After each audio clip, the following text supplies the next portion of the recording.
Yeah, you know what? Very excited. I know went through the season last year with limited fans in the stands, and we're excited to have a packed house here at the Ralph and having Bemidji State as our opponent for our exhibition game and getting our season going with a whole new group here. So again, very excited about the week ahead and the game on Saturday. All right, we'll go to questions inside the room first. So anybody in the room, go ahead. What's the plan for Saturday as far as how many guys are going to play? Probably some guys still out, or what are you looking at? Yeah. From I guess protocol standpoint, talk with Josh Fenton, and it is unlimited lineup. So we're at our discretion as far as who we want as an unlimited lineup going in there. We've got a couple guys that are nicked up a little bit, but at the end of the day, we're going to try to get as many guys, if possible, into the game. And again, I know obviously it's we're playing against Bemidji, a very good team. It's going to be a very competitive game, but at the same time, too, we need to get a body of work of our players here of getting some reps in game-like situations. And, we've practiced together as a group and kind of scrimmaged and did different, drills against each other, but now we're playing against another team, and it'll be nice to get an evaluation of some of our new players in our lineup to try to define those roles early in the season here.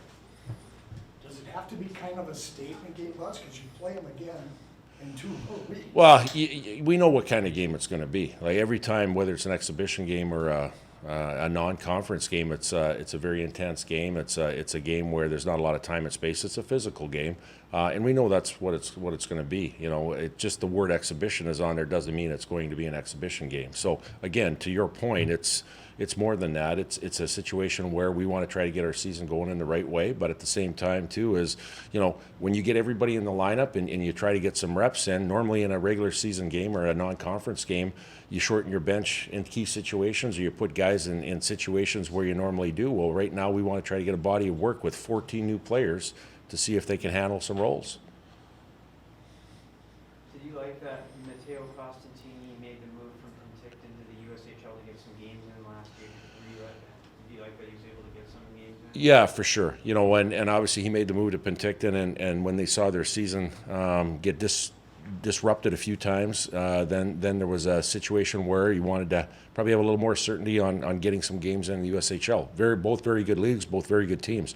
He went to the USHL in Sioux City and thought he had a really good body of work and some good reps down there as far as playing in a hard, heavy league. It was a hard, heavy league in the fact they had a lot of depth from different players coming from college programs, major, junior, different things. So he did a really good job there. And now for him to come in here, he's shown very well early on, even though that we haven't played any games. He's kind of translated into a more well-rounded player after playing a little bit in the USHL. Where do you see him playing here? I know he played a lot of center at the USHL. What do you like? Yeah, I think they had him at wing a little bit in Sioux City, but we recruited him as a centerman, and I know we have some very good centermen here. We're going to start him in the middle. It's not to say that he won't play on the wing with some other players on lines, but we gave him his own line in the middle here, and he's done a really good job there. So we're going to start him there, and we feel that's his natural position. What areas did Jake Schmaltz grow his game by going to Apple Marie? Oh man, I would say probably confidence and. Just knowing that he could be a key player on a key team here. He played high minutes in Green Bay, playing power play, penalty kill, 5-on-5, key situations, a lot of minutes. I look at him now as he was a lanky body before that probably needed to develop a little bit more strength in his game and power. And we're seeing that early on. Like he plays with pace and jump, and he's got some skill. He's got a lot of skill level here too. So we're excited about having him in our group. Obviously with Jasper Weatherby leaving our group, creates an opportunity for him to probably elevate in our lineup a little bit more. And he's playing in a center ice role, and I think he's doing a really good job so far. And we want to keep him going as far as his development. The 14 new guys probably haven't played in an atmosphere and a full Ralph, and some of your sophomores didn't get to experience that last year. What's those conversations like heading into this game?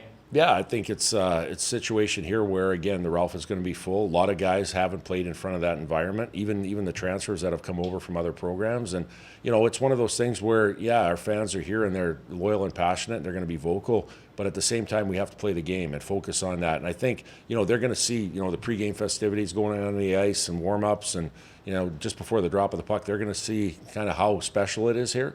But I think once that puck drops, it's game on, and it's kind of focusing on whistle to whistle on what you need to do as a player. And I think the freshmen are the ones that are going to probably be wide-eyed, probably a little bit more than others. And those are the ones that, we're going to try to settle their nerves and just play the game.